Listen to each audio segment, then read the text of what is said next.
Mari kita berdoa. Bapa Surgawi, Bapa yang kami sembah dalam nama anak-Mu Tuhan Yesus, sungguh kami sangat bersyukur berterima kasih kepadamu Bapa untuk segala kasih, kebaikan, kemurahan Tuhan yang masih Tuhan berikan kepada kami sampai dengan pagi hari ini, di mana kami boleh tidur dengan tenang, bangun dengan selamat, tanpa kekurangan sesuatu apapun. Itu semua karena kasih kebaikan Tuhan. Sebelum kami mulai aktivitas kami akan bersekutu dengan Tuhan, berdoa, memuji muliakan nama Tuhan, dan mendengarkan kebenaran firman Tuhan melalui channel YouTube ini. Berbicara bagi kami Tuhan, nyatakan kuasa-Mu, nyatakan isi hati-Mu, karena kami telah siap untuk mendengarkan kebenaran firman Tuhan. Dalam nama Yesus kami berdoa. Amin. Shalom ibu bapak saudara terkasih dalam nama Tuhan kita Yesus. Semangat pagi. Bertemu kembali di channel Rionando Butar-Butar dalam khotbah 5 menit aja atau 5 untuk renungan harian. Renungan pada hari ini saya ambil dari kitab Keluaran pasal yang ke-33 ayat yang ke-19. Demikian kesaksian firman Tuhan. Tetapi firman-Nya, aku akan melewatkan segenap kegemilanganku dari depanmu dan menyerukan nama Tuhan di depanmu. Aku akan memberi kasih karunia kepada siapa yang kuberi kasih karunia dan mengasihani siapa yang kukasihani. Allah sumber kasih karunia. Ibu bapak saudara terkasih dalam nama Tuhan kita Yesus, berbicara tentang kasih karunia, dapat saya sampaikan sebuah ilustrasi yang mungkin sudah pernah disampaikan oleh banyak pengkhotbah, yaitu ada sebuah cerita tentang seorang bapak kaya di mana dia hanya memiliki seorang anak, dan anaknya ini suatu ketika ditabrak oleh seorang pemuda sehingga mengakibatkan mati di tempat. Dan setelah itu si pemuda langsung diminta untuk ditahan di kantor polisi. Dan setelah selesai penguburan anaknya, si orang kaya tersebut lalu pergi untuk menyampaikan apa yang ada dalam hatinya kepada si anak atau si pemuda tersebut yang telah menabrak anaknya. Dan ketika bertemu si pemuda yang sudah sangat-sangat ketakutan, lalu si bapak tersebut menyampaikan, engkau harus mengganti nyawa anak saya. Dengan apa?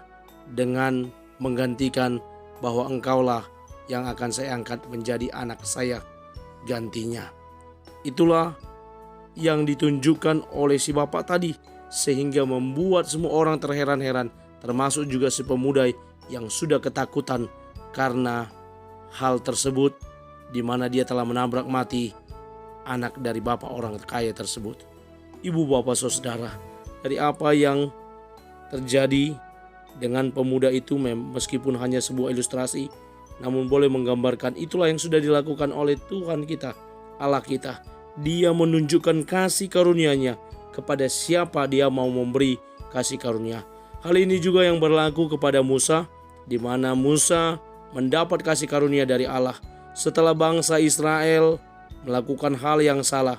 Ketika Musa sedang berada di atas gunung bertemu dengan Allah, mereka justru membuat lembu tuangan melalui Harun. Mereka mengumpulkan perhiasan mereka dan membuat sebuah lembu tuangan yang merupakan representatif dari Allah yang membawa mereka keluar dari tanah Mesir. Itulah yang mereka sebut. Dan hal ini tentunya mendukakan Allah. Lalu Allah membinasakan sebagian besar dari mereka. Lalu sampailah pada nats renungan harian pada hari ini, di mana Musa kembali membujuk Allah. Dan ini merupakan jawaban daripada Tuhan ketika Musa berkata, kami tidak akan berjalan kalau tidak Tuhan yang menemani kami. Kiranya engkau menyertai perjalanan kami. Dan Tuhan berkata bahwa dia akan memberikan kasih karunia kepada siapa yang layak menerima kasih karunia tersebut.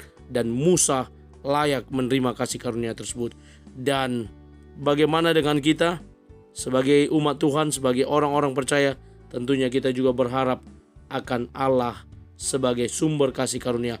Karena kasih karunia yang besarlah, dia telah mengorbankan anaknya yang tunggal, Yesus Kristus, sebagai tebusan bagi dosa-dosa kita, sehingga kita boleh diselamatkan.